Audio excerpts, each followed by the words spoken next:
Tasik. Bismillahirrahmanirrahim. Bahasa Jawa menurut bahasa Indonesia nomor kemudian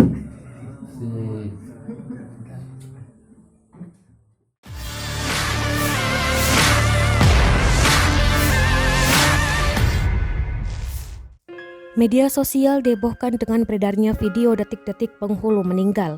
Ia meninggal saat ijab kabul pengantin. Seorang modin meninggal dunia saat menikahkan pasangan pengantin di Desa Batu Retno, Kecamatan Singosari, Malang, Jawa Timur pada Minggu 30 Januari 2022 malam. Sang modin tiba-tiba lemas saat memegang tangan mempelai pria untuk melaksanakan ijab kabul.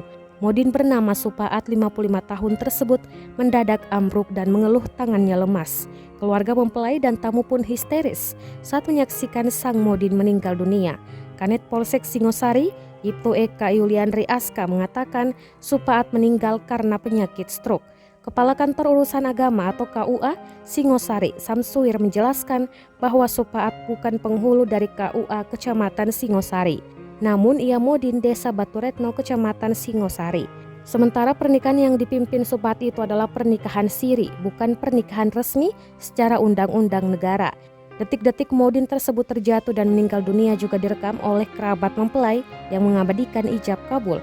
Dalam video berdurasi 2 menit 50 detik tersebut, Supaat tampak mulai merapal bacaan doa untuk ijab kabul. Ia pun terlihat menunduk dan menyangga kepala dengan tangan kirinya. Wajahnya tiba-tiba pucat dan terlihat kesakitan. Ia pun langsung terjatuh dengan posisi terlentang. Saat diperiksa, korban ternyata sudah meninggal dunia.